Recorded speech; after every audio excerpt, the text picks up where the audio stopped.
an agricultural country. Her people, wresting their living from the land, are the finest spadesmen in the world. And much of the country is rocky and mountainous and must be cleared by hand. So that the rough stone walls are not boundaries, but a means of disposing of the surface stones. And when that's done, the buried rocks that would smash the plough must be dug out and broken up by fire. And see how well adapted this curious spade is for heavy work like this. It can dig deeply or root in any sort of soil. And later, see how handy it is for planting potatoes.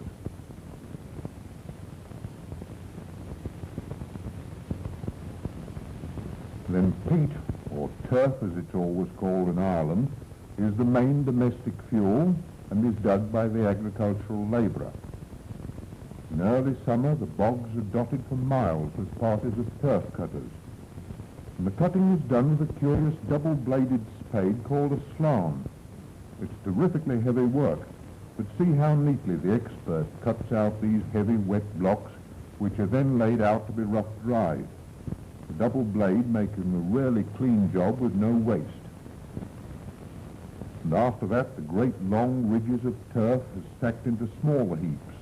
When dry, they're piled into taller stacks, and gradually these are taken away by carts, pack donkeys, or even the missus comes in handy to transport them to the different farms and cabins, every one of which collects enough to last a year.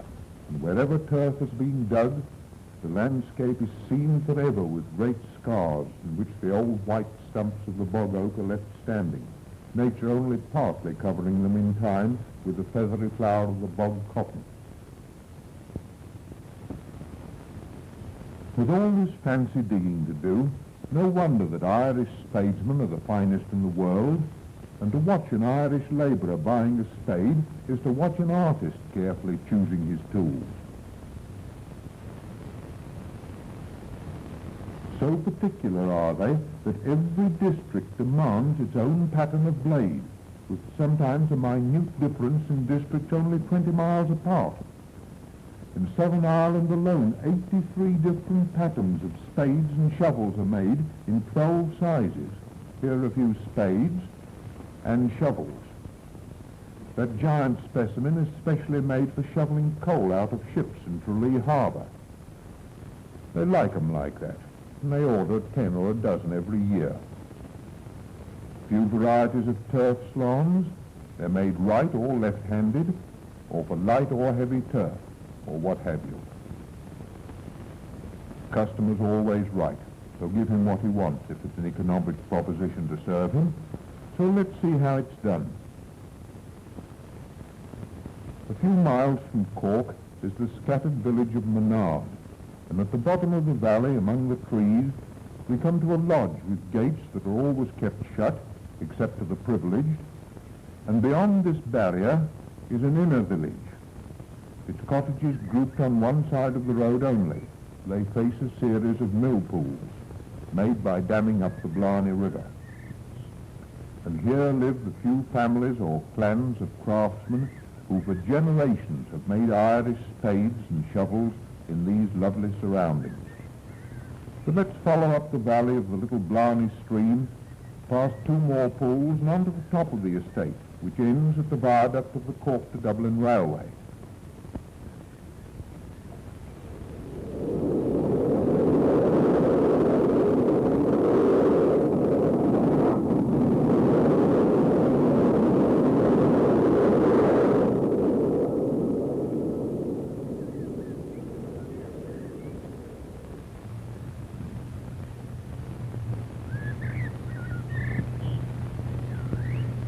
The end of this top mill pool is a concrete dam, and from this a pipeline over 100 years old leads back to the mills of Monard.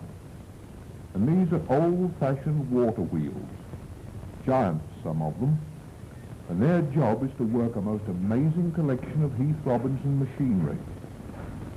Here are what I call bonking irons. There's a fulcrum wadge, or maybe it's a reciprocating quallet, I don't know. But there are other rabunculous wim-whams, half wood, half iron. They're held together with bits of wire and string, but all working. But let's go outside and see the raw material arrive. It used to be scrap iron, but good steel bars are used nowadays. And the bigger stuff is heated and divided up on this manicure set.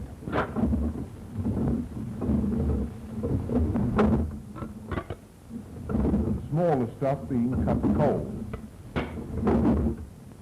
Now the professor and his assistant will proceed to create 2 4 shovels at one and the same time. Stand back there. Ta-da!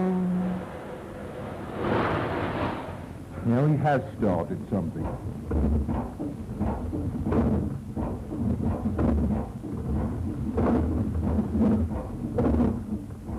With his water lever, he can control the hammer to give just the pace and force of blow he requires. He's just marking out 4 shovels. The hammer must never hit the anvil without something between them, because it's not good for either of them. And periodically their surfaces have to be ground. But watch how neatly the change over is done.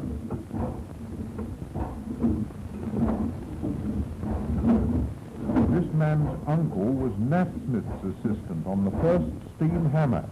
So his young nephew here doesn't believe in those newfangled contraptions. Of course, this is a highly skilled occupation. Of course, if you bonk the thing a bit too much, you can't bonk it back again. Technically, it's called plating. Now, what's that point come on? There are, as you see, 2 shovels to each bar, 1 bar being in the furnace.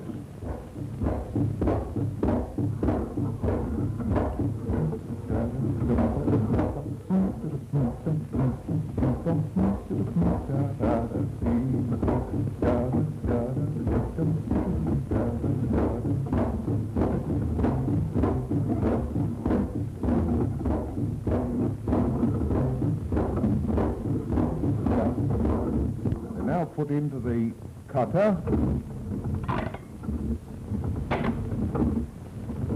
and so accurately as they're made, they go perfectly together. Once more into the furnace. They're heated up together, and he now starts bonking 2 at a time, which is called labor saving.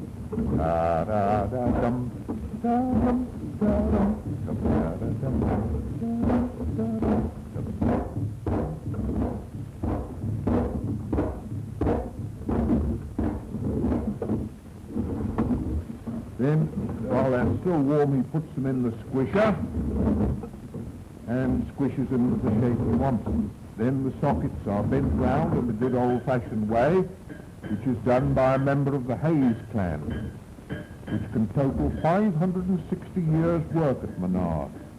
Willie Hayes here, we shall meet again later.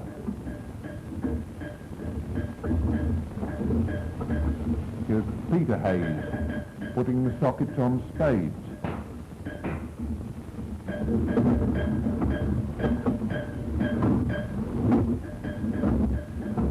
After that, he trims them entirely by eye on a very simple but very efficient cutter.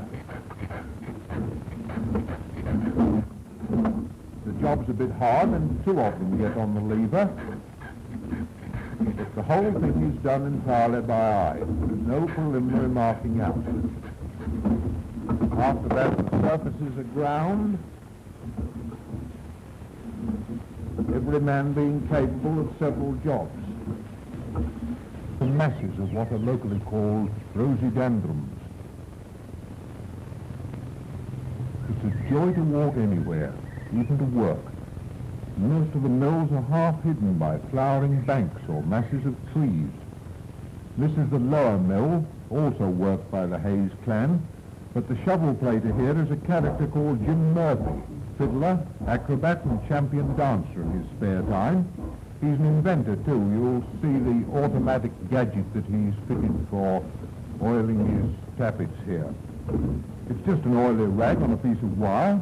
It works, and what more do you want? And when the machinery gets a bit loose, he just turns a hose on the wooden parts, which swell and pull things together a bit. In fact, the whole business is worked by squirtology. And after Murphy has plated out a pile of shovels, They're taken over by Jack Hayes, who stamps them into shape on a modern machine, but worked by squirtology just the same, and clamps on the handles in the good old-fashioned way. He's a good fellow, is Jack Hayes, all 17 stone of him. How are you, Jack? And he also takes on the polishing of the metal on an emery belt after the handles are fitted, the wooden parts being finished on a softer belt. After that, dinner hour.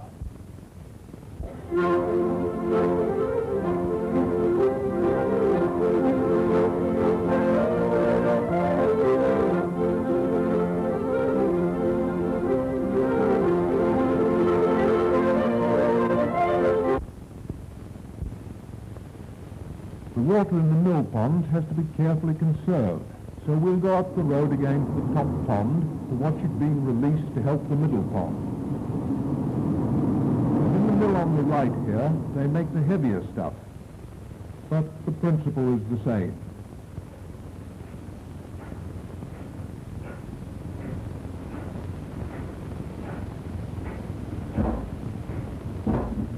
Four generations of O'Haras have worked here a total of 130 years. They mostly make ploughshares, but in their spare time they turn out axles for that type of country cart you see all over Ireland. They have to be pretty strong. Gout.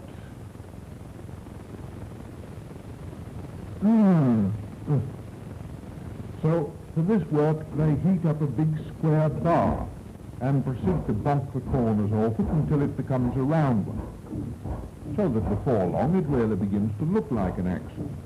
Quite simple.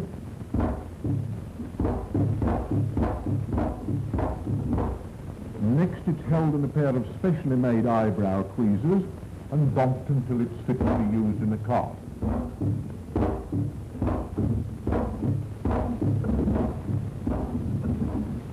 Back near the gates is the father of all the mills.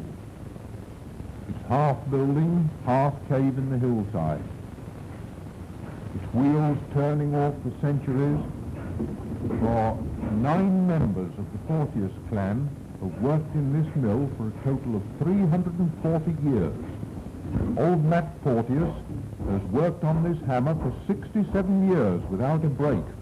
It is the excellent quality put into the work by the personal craftsmanship which has enabled the products of these primitive mills to withstand all competition in the past, and now that duties have been placed on imported tools in Ireland, they're flourishing more than ever. On Sundays the wheels are still. The water is low in the mill ponds, and what's left of the tired Blarney stream below them is a mere trickle. All Ireland is at worship in the morning, but the afternoon is devoted to sport, and peculiar to County Cork is this game of seeing who can bowl an iron ball along the high roads over a course of about 3 miles, usually from pub to pub, in the shortest number of chucks.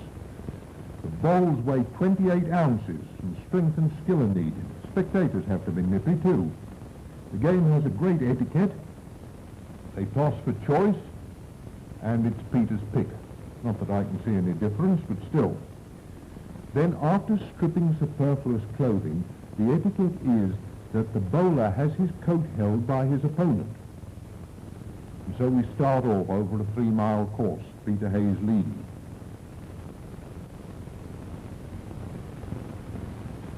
Then, after a solemn change of garments, Jack Hayes takes a hand. And each player has a second or advisor who shows him try for an awkward corner. The back player always goes first, and sometimes there's an argument when the balls lie level. On the other side. No, we're not. Let's start again. But on they go. Uphill, down dale. The excitement gets intense after a bit, everybody whooping it up. The crowds increase on the snowball principle as pub after pub's passed, and the betting gets pretty free on a big match. Each village contributes a few more spectators, until at last there's a real crowd. And then the last stretch decides the winner. After that, the bets are paid out and they visit the finishing post to celebrate the game. Back we will go to Monard, and strolling through the woods after tea, we catch the music of the real old Irish dances.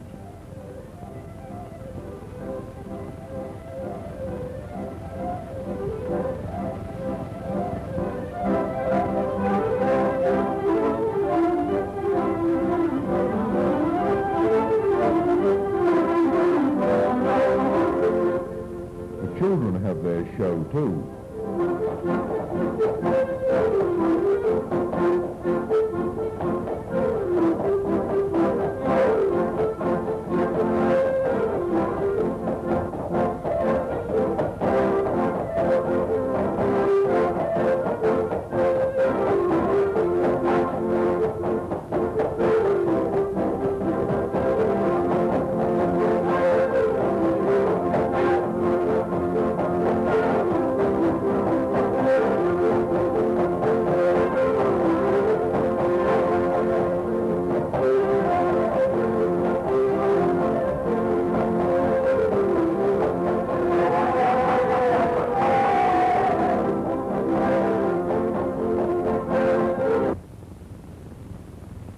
And now a dance by the four harmonious blacksmiths. We've met them all before. From left to right, Willie Hayes, Jack Hayes, Peter Hayes, and Senior Jim Murphy.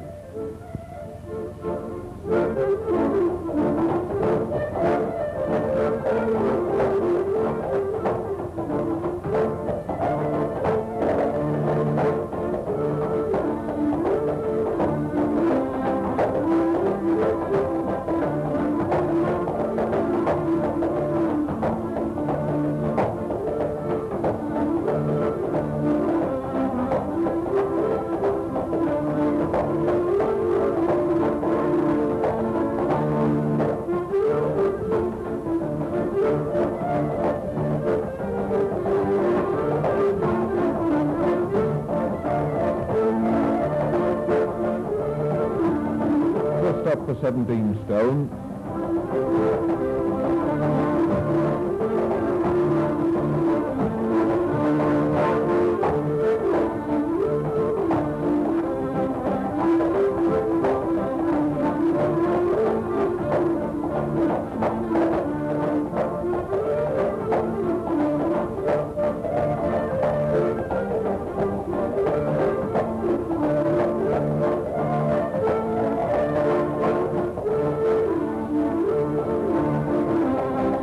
And going strong.